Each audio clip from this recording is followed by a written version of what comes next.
గడిచిన 5 ఏళ్లలో వైఎస్ జగన్ నేతృత్వంలోని వైసీపీ ప్రభుత్వం కేంద్ర ప్రభుత్వ పథకాల పేరుతో దొంగ బిల్లులు సృష్టించినట్టు కేంద్ర ఆడిట్లో బయటపడింది. ఈ కుంభకోణం ద్వారా దాదాపు 250 కోట్లు కేంద్ర ప్రభుత్వాన్ని మభ్యపెట్టి వసూలు చేసినట్టు ఆరోపణలు వెల్లువెత్తుతున్నాయి. కంపెనీలకు నిధులు విడుదల చేసే సందర్భంలో అప్పటి ఆరోగ్య శాఖ మంత్రి 2% కమిషన్ కోరినట్టు ఆరోపణలున్నాయి.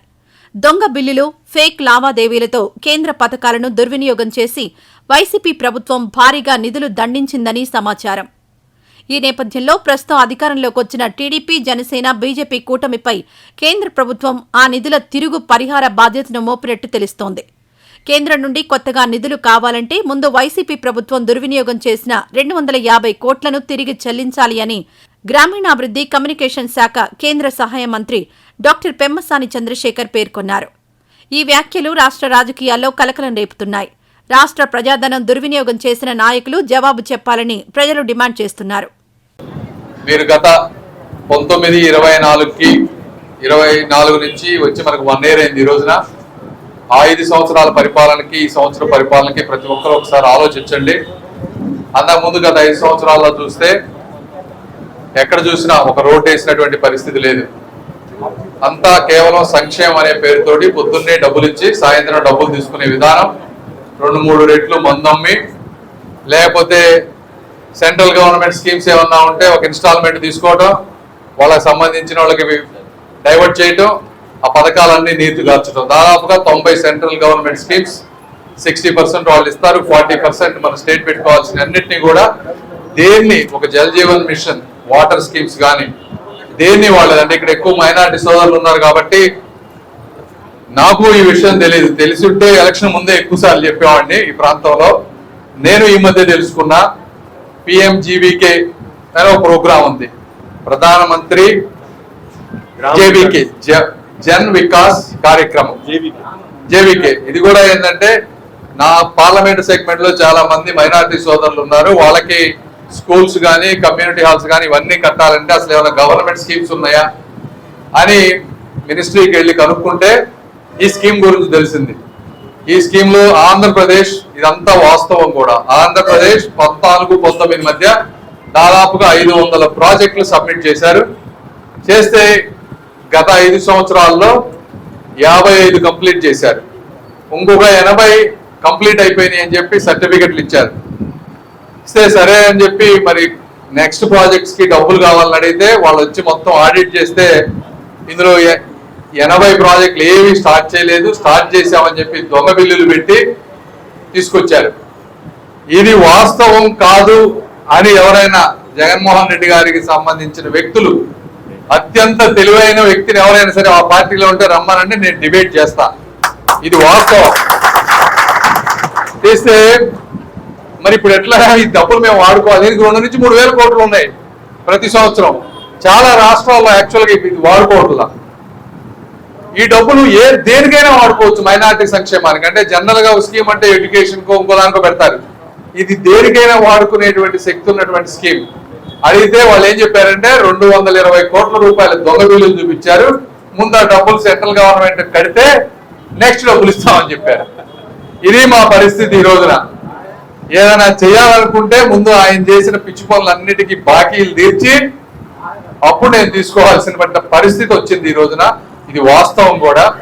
కాబట్టి మీరు కూడా మైనారిటీ సోదరులు చాలా మంది ఉన్నారు, మీరు కూడా ఒకసారి ఆలోచించమని అడుగుతా ఉన్నా నేను. మనం ఏమైందంటే చరిత్రలో ఎవరో ఒకప్పుడు ఒక మంచి పని చేస్తే అదే పట్టుకొని మైనారిటీ సోదరులకి ఆత్మాభిమానం చాలా ఎక్కువ. ఒక్కసారి ప్రేమిస్తే ఎంత దూరమైనా వెళ్తారు. అదే మీ బలము, మీ బలహీనత అని కూడా నేను ఈరోజు చెప్తా ఉన్నా. ఎందుకు బలహీనత అన్నానంటే ఆ రోజు రాజశేఖర రెడ్డి గారు ఏం చెప్పారు, 4% రిజర్వేషన్లు అన్నారు. అయినయా? ఎక్కడన్నా అయినయా? అది ఆయనకి తెలుసు అవదు అని. రిజర్వేషన్లు అనేది సుప్రీంకోర్టులో తేలాల్సిన విషయం. మోర్ దాన్ 50% అంటే ఇది కాన్స్టిట్యూషనల్ అమెండ్మెంట్ అవ్వాలని ఆయనకి తెలియకుండానే చేశారంటారా? తెలుసు. అయినా కూడా ఒకటి వేసి వదిలిపెట్టాడు. దానికి అత్యంత అభిమానం ఉన్న మీరందరూ, ప్రేమించే వాళ్ళందరూ పడిపోయారు. బాగానే ఉంది. సరే, ఆయన ఏదో సరే ఏ ఉద్దేశంతో ట్రై చేశాడు, అవ్వలేదు. జగన్మోహన్ రెడ్డి గారు వచ్చారు. వాస్తవంగా 5 సంవత్సరాల్లో మైనారిటీ సోదరులకి యాక్చువల్గా ఏం చేశారు మీరు చెప్పండి? బటన్ నొక్కుడు కార్యక్రమం కాకుండా మీకు ఒక స్కూల్ కట్టారా? వెళ్తే ఒక హాస్పిటల్లో మంచి ఫెసిలిటీ ఏమన్నా ఉందా? మేయర్ ఏ రోజన్నా తిరిగాడా ఈ చుట్టుపక్కల? నాని గారికి వచ్చిన ఎలా అయింది? రోజు పొద్దు నుంచి తిరుగుతా ఉన్నాడు ఆయన పాపం. ఏ రోజన్నా చూసారా? ఒక కమ్యూనిటీ హాల్ కట్టారా మీకు? ఏం జరిగింది అని అడుగుతా ఉన్నా. ఒక రోడ్లు వేసారా? ఒక డ్రైనేజ్ క్లీన్ చేశారా? ఇది వాస్తవం. కాబట్టి మైనారిటీ సోదరులు కానీ అందరూ, ఇది అన్ని వర్గాల వారికి వర్తిస్తుంది. దయచేసి ఆలోచించండి. ఎప్పుడో ఎవరో ఏదో చేశారని, అప్పుడెప్పుడో మనం అంతా వాళ్ళకి వాటిలు వేసారని కాకుండా ఈ రోజు మీకోసం నిజంగా ఎవరు పాటుపడుతున్నారు, ఏ ప్రభుత్వం పాటుపడతా ఉంది. ఈ రోజు కూటమి ప్రభుత్వం వచ్చిన తర్వాత సంక్షేమం, ఇన్ని అప్పులు ఉండి ఇన్ని ఇబ్బందులు ఉన్నా 4,000 రూపాయలు పెన్షన్ ఇస్తా ఉన్నారు. ప్రతి 1వ తారీఖు ఉద్యోగస్తులకు జీతాలు ఇస్తా ఉన్నారు. అదే విధంగా ఇప్పుడు ఈ రోజు మళ్ళీ తల్లికి వందనం అని చెప్పేసి 15,000 ఇంట్లో ఉన్న వాళ్ళందరికీ ఆయన మహానుభావుడు ఏదో విధంగా కింద మీద పడి 9,000 కోట్ల రూపాయలు తీసుకొచ్చి ఇచ్చిన మాట ప్రకారం అది ఇస్తా ఉన్నారు. ఈ విధంగా చెప్పిన సంక్షేమం మొత్తం చేస్తా ఉన్నారు. దీంతో పాటు మీరు చూస్తా ఉన్నారు, సంవత్సరంలో ఎన్ని రోడ్లు వేసాం, ఎన్ని డ్రైనేజెస్ కట్టాం. ఈ రోజున గుంటూరు జనరల్ హాస్పిటల్ ఏ విధంగా ఉంది? గుంటూరు జనరల్ హాస్పిటల్లో 10 ఏళ్ల నుంచి ఆగిపోయిన బిల్డింగ్లన్నీ ఈ రోజు తులసి రామచంద్రబాబు గారు 10 కోట్లతోటి ఆయన దత్తత తీసుకున్నారు. అదేవిధంగా నజీర్ గారు డక్కన్ టొబాకో వాళ్ళని అడిగి ఆర్థో ట్రామా బ్లాక్ కి 7 కోట్ల రూపాయలు ఆయన పరిచయం చేశారు. రేపు నిన్న కూడా నేను ఆయనతో మాట్లాడా. అది నుండి ఆర్థో ట్రామా కొత్త బ్లాక్ ఆయన డక్కన్ టొబాకో వారికి నేను ఈ రోజు పత్రికాముఖంగా అభినందనలు తెలపాలి. 2 రోజుల క్రితం నేను మాట్లాడినప్పుడు ఆయన ఏం చెప్పారు? సార్, ఈ బ్లాక్ నేను అద్భుతంగా సూపర్ స్పెషాలిటీ లాగా మీ అందరికీ 10 కోట్ల రూపాయలతో అద్భుతంగా ఇంటర్నేషనల్ హాస్పిటల్ ఉండే విధంగా మంచి డిజైన్స్ తో నేను కట్టించి పెడతాను సార్, మీకు మంచి పేరు తీసుకొస్తాను, మీరేమి నా ఇబ్బంది పడొద్దని చెప్పారు. ఇంతకుముందు 5 సంవత్సరాలు ఏ రోజు అయిందా? నిన్న హాస్పిటల్లో వెంటిలేటర్స్ పెట్టాం, కొత్త బెడ్స్ తీసుకొచ్చాం. అదేవిధంగా ఇప్పుడు మళ్ళీ చెప్తా ఉన్నా, మీకు ఇంకొక సంవత్సరంలో 30 కోట్ల రూపాయలతోటి ఒక మంచి రేడియోథెరపీ యూనిట్ కూడా తీసుకురాబోతా ఉన్నాము. ఇది ఓఎన్జీసీ వాళ్ళు సిఎస్ఆర్ నిధులతోటి వాళ్ళు రిలీజ్ చేస్తారు. 600 కోట్ల రూపాయలు వాళ్ళ దగ్గర సిఎస్ఆర్ నిధులు ఉంటే 16 రేడియోథెరపీ యూనిట్లు ఒక్కొక్కటి 30 కోట్ల రూపాయలతో ఇస్తా ఉన్నారు. మా రాష్ట్రానికి 3 కావాలని అడిగా. ఒకటి గుంటూరు, రెండోది కడప. కడపలో జగన్మోహన్ రెడ్డి గారు ముఖ్యమంత్రి. అక్కడ 4 రేడియోథెరపీ టెక్నీషియన్లు 5 సంవత్సరాల నుంచి ఆఫీస్కి వస్తున్నారు, వచ్చి సంతకం పెట్టి వెళ్ళిపోతారు, జీతాలు తీసుకుంటున్నారు, పని లేదు. రేడియోథెరపీ ఎక్విప్మెంట్ లేకుండా రేడియోథెరపిస్టులు ఎవరన్నా పెట్టుకుంటారా? 5 సంవత్సరాలు ఈయన ఒక అద్భుతమైన ముఖ్యమంత్రి. నీ సొంత జిల్లాలో నీ పేద ప్రజలకి ఆరోగ్యానికి రేడియో, ఈరోజు క్యాన్సర్ మరణాలు ఎన్ని పెరిగినాయి? ఏ రోజున నువ్వు ప్రయత్నం చేశావా? ఇంకా అంతకంటే ఇంకా ఇంపార్టెంట్ విషయం చెప్తా. ఇది అంతకు ముందే ప్రభుత్వంలో సిమెన్స్ కంపెనీ వాళ్ళు, ఓఎన్జీసీ వాళ్ళు ఇదే ప్రోగ్రాం చేయాలనుకుంటే మా ఆరోగ్య శాఖ మంత్రి గారు 2% కమిషన్ అడిగారంట. పేరెందుకు చెప్పడం?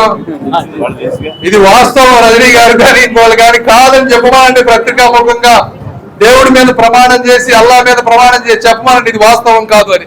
ఇది వాస్తవం అని నేను అన్ని దేవుళ్ళ మీద ప్రమాణం చేసి చెప్తా. ఇది ఆ రోజు ఉన్నటువంటి ప్రభుత్వానికి, ఈ రోజు ఉన్నటువంటి ప్రభుత్వానికి 100 కోట్ల రూపాయలతో 3 ప్రాంతాల్లో బంకర్లు ఉండే దగ్గర రేడియోథెరపీ యూనిట్లు తీసుకొస్తా ఉన్నాం. ఈ విధంగా నేను ఇవన్నీ మీకు ఎందుకు ఎగ్జాంపుల్ చెప్తా ఉన్నానంటే, ఇలాంటివి ఇంకా చాలా వస్తాయి. నిరంతరం మీ గురించి ఆలోచించే వాళ్ళం. ఒక చంద్రబాబు నాయుడు గారు కానీ, ఒక పవన్ కళ్యాణ్ గారు కానీ, లోకేష్ గారు కానీ, అక్కడ ఉన్నటువంటి నరేంద్ర మోదీ గారు కానీ, అందరం ఎమ్మెల్యేలు అందరం కూడా వర్క్ చేపించే బాధ్యత మేమంతా తీసుకుంటాం. సాధ్యమైనంత మార్పులు చేస్తాం. దయచేసి మైనారిటీ సోదరులందరినీ నేను కోరుకునేది ఏంటంటే, మీరందరూ కూడా ఇవన్నీ ఇంటింటికి తిరిగి చెప్పాలి, ప్రజల్లోకి తీసుకువెళ్ళి మళ్ళీ ఇక్కడ నిరంతరం ఒక 10-15 సంవత్సరాలు ఒకే కూటమి ప్రభుత్వం ఉంటే మాత్రమే అభివృద్ధి అద్భుతంగా జరుగుతుందని మీ అందరికీ తెలియజేసుకుంటూ, మమ్మల్ని ఆశీర్వదిస్తున్న మీ అందరికీ కూడా మనస్ఫూర్తిగా ధన్యవాదాలు తెలుపుకుంటూ సెలవు తీసుకుంటా ఉన్నాను. ఈ వీడియో నచ్చితే లైక్ చేయండి. అలాగే మా ఛానల్ ని ఫస్ట్ టైం కనుక చూస్తున్నట్టయితే ఇప్పుడే సబ్స్క్రైబ్ చేసుకుని పక్కనే ఉన్న గంట సింబల్ ని యాక్టివేట్ చేసుకోండి. అప్పుడే మేము పెట్టే ప్రతి వీడియో మీకు నోటిఫికేషన్ గా వస్తుంది. అలాగే ఈ వీడియో పూర్తిగా చూసినందుకు ధన్యవాదాలు.